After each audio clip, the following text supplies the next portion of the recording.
after-school fight. The latest in what appears to be an increasing trend to settle differences brutally. What makes this fight different is that this one is about to be reported.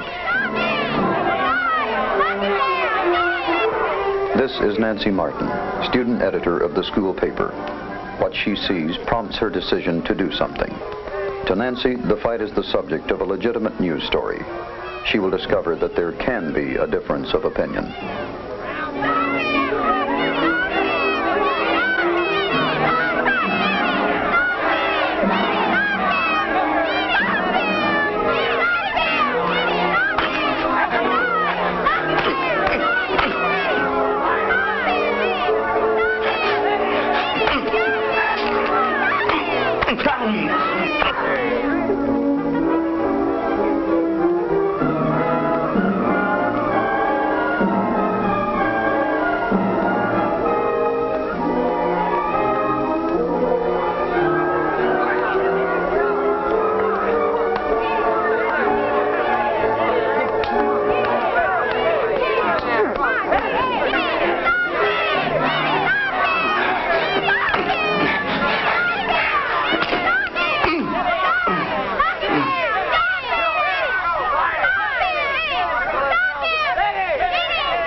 Well, Nancy, it's certainly a very vivid picture, but why bring it to me?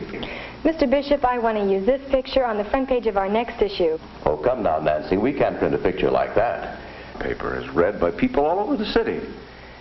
Students take it home. It's read by their parents. Just think what a picture like that would do to the reputation of our school. No, that would be in very poor taste. But, Mr. Bishop, this sort of thing is going on all the time. And if something isn't done about it now, someone's going to be seriously hurt. I think we have an obligation to print it. Nancy, we live in a world that's troubled enough as it is.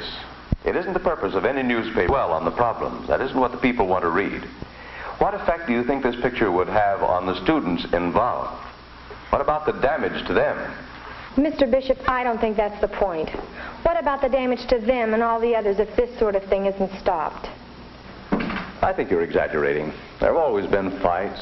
There always will be. And surely printing this picture isn't going to help solve the situation. But, Mr. Bishop, I think that's the purpose of a newspaper, to let the people know about the things that are going wrong, about the things that ought to be corrected. After all, the world isn't going to be any better. Nancy, how is it going to be a better world if all our newspapers do is print stories of fights and robberies and murders? I believe it will help. I don't think we should hide things just because they're unpleasant.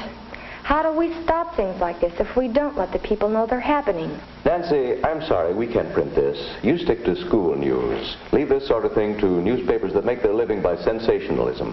But, Mr. Bishop, this isn't sensationalism. Look at John's face. He's been out of school now for 2 days. Don't you think it's time we did something about this? That isn't the purpose of the newspaper. Certainly not the school newspaper. We want to show the good side of human nature. We want to show the worthwhile things our students are doing, not the bad things. It is clear that there is strong disagreement. Mr. Bishop sees the photo and news story as sensationalism to unduly alarm parents and to damage the school's reputation. Nancy feels that a newspaper, any newspaper, has the obligation to deliberately deal with those things which demand public attention. How do you feel about the controversy? What do you think a good citizen should feel?